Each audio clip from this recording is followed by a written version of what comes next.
Alright everyone, welcome to the JJDL Retrospective video that I've been planning for a little bit on how the Seattle Slashers did in our first ever draft league here. Overall, the season went pretty much exactly how I expected. You can see on the screen here, this is our league doc, and the Seattle Slashers finished in second to last, 2-5, minus 15.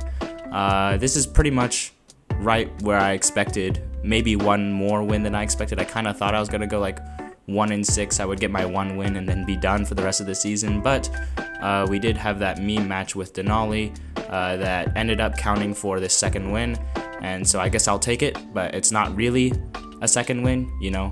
So 2-5, 1-6. No matter how you look at it, we're kind of towards the bottom here. But that's pretty much what I expected. As you can tell, this is a very unplanned, unscripted sort of video, and I just have a few things in my mind that I'd like to sort of talk about. One, I'm just going to go through my team, talk about what the members did, how I felt about them, and then after that I'm going to talk about the season as a whole in terms of how I felt as a coach in the season, and probably just cut it there. I'm not too sure. Again, I have very little plans for this. But that is the general idea, and so we'll just hop into the first thing I have here, which is going to be taking a look at the team. Let's see, go over to rosters, and here we are, pick number 3 overall. I'm Central, the Seattle Slashers. Of course, we had Bax, Golden Go, Slow King, Gliscor, Sarina, Jolteon, Lycanroc Dusk, Makalola, Dashbun, Moltres, and Avalugg. Jolteon and Avalugg being our Terra captains. You know, it'd be better actually. What if I pulled this up in Showdown so we could see the nicknames? Yeah, I'm gonna do that. Okay, and now we're in Pokemon Showdown. We can now see all the Mons in here and talk about them like that. We can see their nicknames. Some of them are pretty bad. A lot of them are pretty bad, but I think some of them are also kind of genius. I don't know. Maybe my humor's just broken. That's probably it. Anyways, let's just go from the top down. Keep things simple.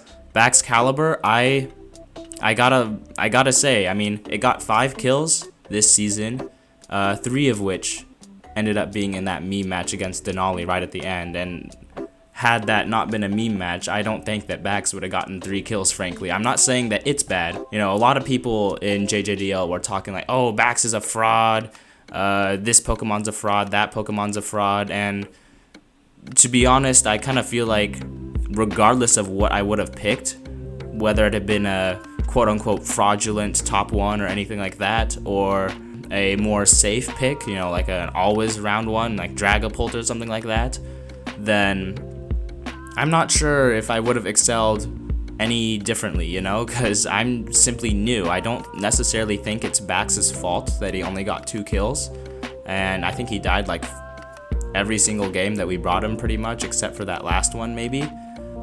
But I don't necessarily think that it's his fault that he only got 2 kills. I think that's just a skill issue on my part. And so, yeah, I gotta apologize to my boy Big Daddy Baxy for not being the best coach, not utilizing him too well. And yeah, I definitely don't think that he is necessarily up there on par with Dragapult, Iron Valiant, Pokemon like that, of course. But I think that he's still potentially like late round 1, early round 2. Definitely a very solid pick. Loved having him on the team. It was very fun to build with, I will say. I enjoyed sort of coming up with the best sets for Bax every single week rather, and just sort of figuring out what he can do and what he needs some help doing. It was a very fun central piece to build around overall. Next up, we have Mr. Feast. Bro, this guy, I love him. He's so obnoxious. I love him. I feel like he's become like a sort of mascot for the team almost. Aegislash is on the logo, but Golden Go shares the same typing. It's kind of the same. I don't know. But anyways, Mr. Feast, I loved using this guy. This guy pulled a lot more weight than I expected. Going into this season, I initially expected that I'm gonna bring bulky gold every single time, and I'm gonna click recover a bunch and just block hazards so that Gliscor can set up hazards and not have them be removed, and then Bax is gonna do all the hard work and break stuff. No, gold got stuff done.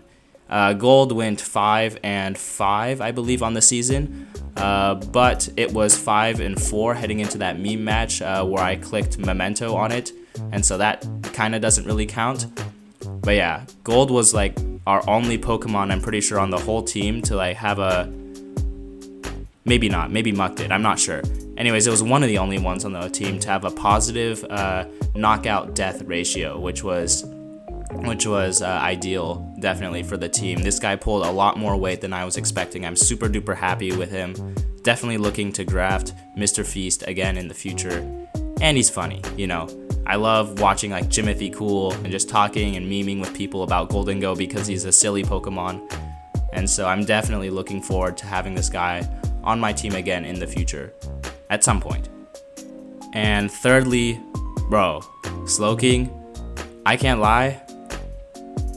This guy disappoint me. I can't lie. This bulky water is like, the bulky water rule really didn't feel overall that necessary this season. Maybe it's just because my matchups weren't super great with it, but I have no idea. And I'm also pretty sure that this guy was alive for a grand total of like 3 turns this entire season. I know I brought him against Ursalyme when I did that awful body press into a Zoroark stuff, but that Zoroark set up one Swords Dance and instantly killed the Slowking. So I'm pretty sure I brought him to one more game and he also died pretty early. I think that was the 6-0 from Goose. But yeah, I don't know, man. This guy disappoint me.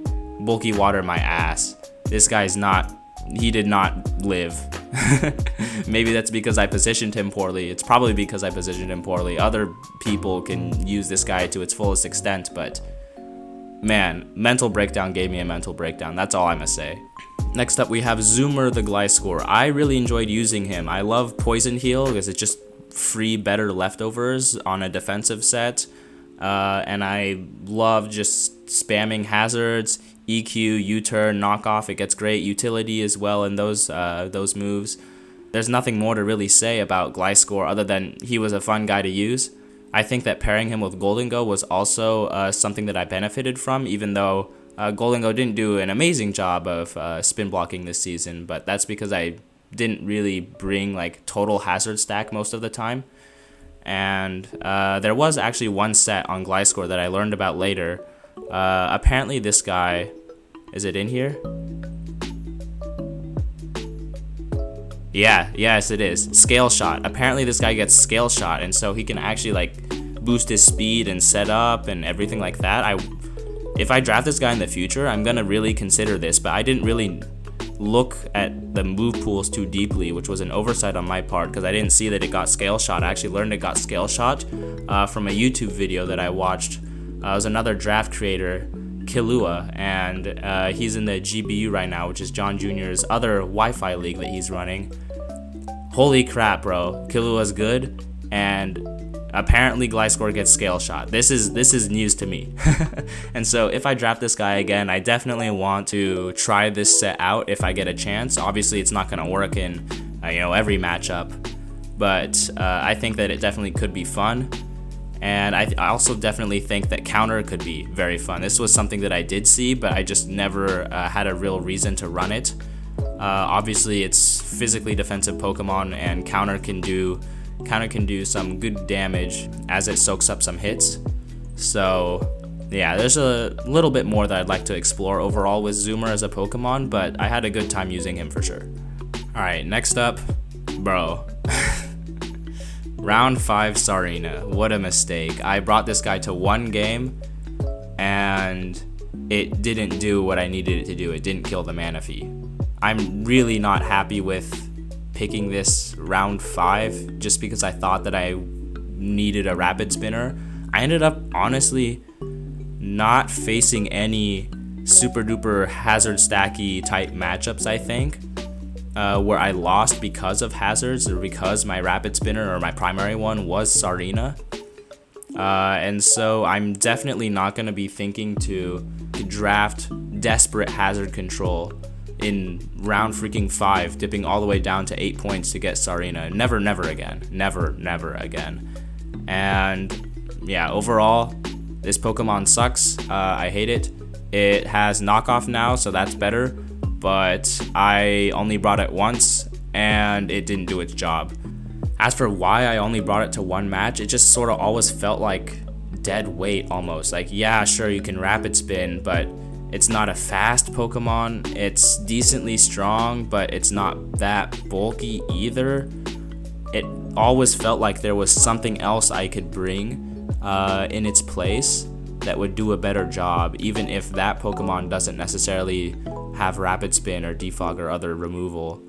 And so it just never really fit onto any of the teams other than a one time where Manaphy was a top threat against Cola's Ice. That being said, I guess that was our only real win on this season, and so Sarina's 1 for 1, but horrible Mon, would not recommend. I'm probably not going to pick this guy up until I do like a Nat Dex League or something where it has triple axle. Next up we have Jolteon. First of all, I'd like to apologize for the absolutely ass nickname, V equals I times R, bro. I don't know what I was doing. I don't know what I was doing. I'm at a tech school. I'm surrounded by nerds because I am a nerd. And so I thought that the equation would be funny. However, I'm sure nobody laughed at home, and I'd like to formally apologize because of that. Overall though, I think Jolteon did okay. It was a nice sort of pivot piece with Volt Switch on occasion. It was a decent-ish Pokemon to build with in terms of like endgame cleaning, but I would just lose too many pieces early on and then it wouldn't be able to pull things back. And so I kind of feel like that even though I only got a couple kills, and it was in like one match, I think it was in our opening match against Mingo, Jolteon got a couple kills. I think that overall, had I just played better with some of the other pieces, Jolteon would have shined more. Whenever I brought it, it kind of filled an endgame sort of role. But yeah, overall, decently fun to build with. I'm pretty happy with it as a Terra Captain. Obviously, Ice is amazing on it. Had Bope brought Dragapult, I think Terra Fairy with the Flame Orb with Quick Feet would have really caught him off guard. And that would have been an amazing set, but he didn't bring that Dragapult. Anyways, yeah, Jolteon, I approve. You can come back next season, maybe. Alright, and after Jolteon, we have our other speedy guy, Lycanroc, and I need to apologize to all the Lycanroc fans out there, and to Lycanroc itself at this point, because this Pokemon is good. I swear this Pokemon's good. And I only got it one kill this entire season, which is super disappointing. This Pokemon is awesome. He's amazing to build with. I found tons of matchups where he was like a viable pick, maybe not necessarily top 6, but definitely like 7th or 8th in the ones that he isn't. And so he's always just in contention to be on the team, do some real damage, get some kills, unless you're me apparently. I believe that in another division, Lycanroc was actually the kill leader. I think that was the Enamorous division of the JJDL. Yeah, it had like tons and tons of kills, like 8 something kills in week 4 when I checked that doc out of boredom. Other people can use it. I just absolutely fumbled the bag for all the Lycanroc fans out there, and I'd like to apologize for that. Next up, we have Alolan Muck, and I gotta be honest, this guy's almost piggybacked us to that win. Had that crit against Cola's Ice been like game-changing, like I would have lost otherwise, and this Pokemon would be the GOAT of the season, but unfortunately it wasn't. It just sort of was the final piece in the puzzle in order to winning that game. But overall, yeah, I'm really happy with how Muck worked. I think that against Bope, had Bope brought Ursalyme, the Sub-Punch set would have absolutely been amazing, but you know, it is what it is. It happens. I really like this Pokemon. I wish it was an actual Fairy resist, but at the same time, then maybe it wouldn't get moves like Knockoff or stuff like that. And so being neutral to Fairy still, you know, it isn't necessarily a bad thing, but it wasn't necessarily helpful to just be neutral to it when it's my specially defensive wall. But yeah, this guy surprised me. I thought he was going to be okay, and he turned out to actually pull a lot of weight this season, and so I'm happy about Muck, and I'm happy that he performed in the games that I brought him in. Next up, Doshbun. What a silly guy. Dashbun was good for like 2 matchups. Mingo's and one other one that I can't really remember. But well-baked body makes it kind of nice in matchups where normally a pure fairy defensive wall wouldn't be.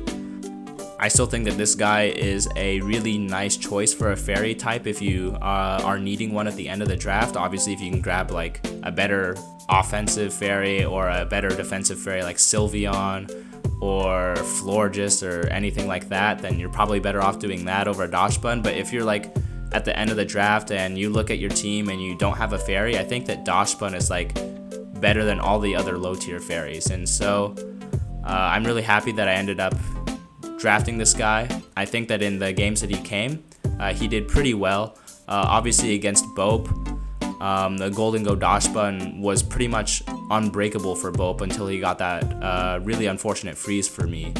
But yeah, I think that Dashbun is a fine Pokemon. It can definitely do its job well.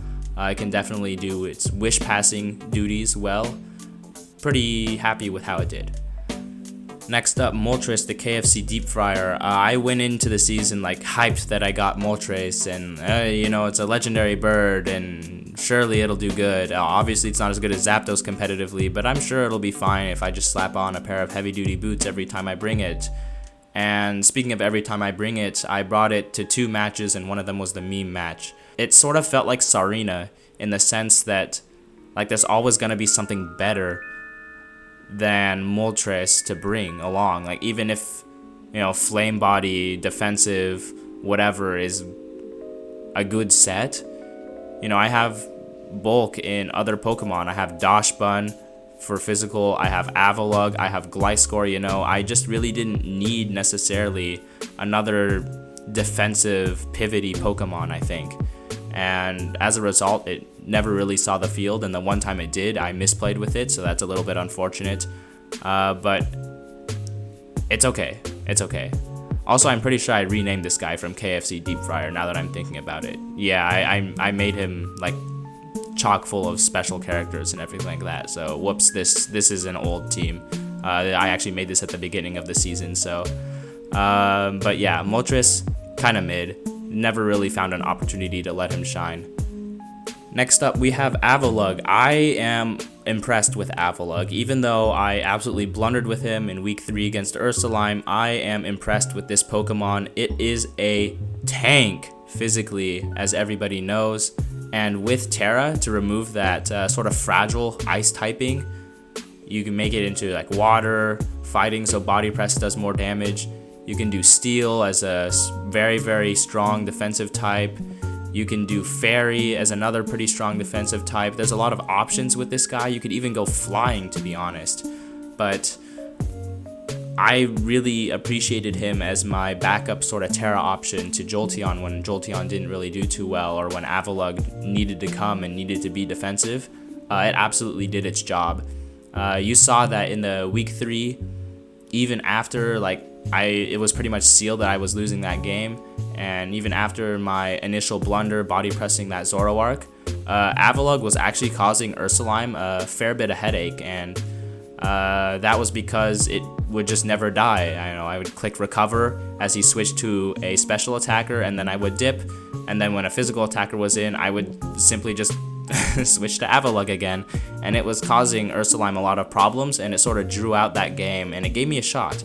I didn't see the window, and so the opportunity was lost in order to come back in that game, but it gave me a shot, and it did things like that in terms of just not dying and being an excellent wall, rapid spinning a couple of times. I'm pretty sure it did its job, and I'm really, really happy with it as a Terra captain.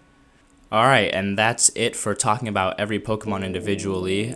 Didn't really feel too comfortable doing that unscripted, but you know, we ball, it's okay. Hopefully you guys are okay with my commentary as well. I tried to keep it somewhat lighthearted, but you know, it is what it is. I would love to go through some of the replays of the games, but unfortunately with the replay purge that just happened, I'm sure most of you guys watching this are aware of that. All the replays are no more. and so I will never have to see myself body pressing an Urshifu again. I will never have to see myself getting 6-0'd again. You know, there's a few upsides, but of course then I also lose the replay of my first organized draft league win, which is unfortunate, but you know, it is what it is. It wasn't like it was a super duper impressive win anyways. Now I'm just gonna talk about how I felt about the JJDL as a whole. The JJDL Season 2 here was my first organized draft league experience, and I wouldn't have it any other way. I remember being in the Discord server while Season 1 was going on, and I wasn't a part of it. You know, I was watching all the games, watching all the interactions between the fellow coaches, and I thought, dang, you know, that looks fun. They are having fun. I want to be a part of that. And I was disappointed that I wasn't a part of Season 1.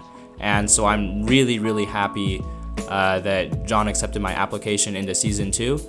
And I'm also really, really happy with my division. I thought that the people in my division were very, very nice. Obviously, there's a pretty good mix of fellow new players like myself who we could all like relate to one another, and then there were also a lot of veteran players who we could look up to, and it ended up being a really, really nice experience. Of course, there were also people that I met outside of my division. I became friends with a lot of good people through this experience, and yeah, that was pretty much just what I was looking for when I applied to the JJDL. I was like, oh, I'm gonna meet some cool people, I'm just gonna have some fun, take a break from school, and call it good, right? I ended up still getting the grades that I wanted in school as well, and so I feel pretty confident in doing another season or two while I am in school. So yeah, I'm looking forward to running it back. Overall, tons of amazing people in the JJDL. I'm really, really happy that I was a part of it. I will admit though, I said at the beginning of the season, like, oh, I only expect to win 1 or 2 games, if any at all, right? And it was pretty easy to say before the season, but during the season, you know, I was very, very hungry for wins, and it was disappointing to me coming out really with only 1 as I was playing, you know. Come week 3, week 4, week 5, and then forfeiting week 6 against Zach, you know, it sort of felt like, oh, I'm toast, right? It's over for me. Maybe I shouldn't play Draft League. It was something, I think that those feelings just stemmed from overall my competitiveness. I think that I'm a very competitive person, or I know I'm a very competitive person. I played a lot of like sports growing up. I was a perfectionist growing up, and I valued like achievement and doing well, and so I don't think that I achieved very much or that I did very well as JJDL season, and that was a hard pill for me to swallow, but I'm over it now. I guess that the only way to go from here is upwards, and so I'm hoping that you guys will stick around and watch me hopefully get a little bit better at the game overall as seasons go by. But again, those are just the results of the league. I still had a blast talking with everyone, joking around in the server, playing the games, prepping for the games, asking people for help, helping others. I did it all. I feel like I got like the whole draft league experience in this season, and it was an outstanding feeling. It really was. It was really good to get into the groove of things once I found that rhythm of team building and memeing in the server, playing my games, and then going back to real life after that. It felt like really, really nice to have it throughout my week as a sort of break. And it's also felt pretty nice to be able to upload it to YouTube, which has been something that I've been interested in for quite some time, is uploading gaming content to YouTube or something like that. So yeah, it's been a lot of fun. Met a lot of good people. Shout out to everyone in Lostlotl. That's gonna be it from me. I don't really have too much more that I'd like to say, and this has been a long enough recording. I'm gonna have to do so much editing, just cutting out me waffling about whatever. Yeah, it's gonna do it, and I will see you guys soon in the next video. Peace out, everyone, and go Seattle Slashers.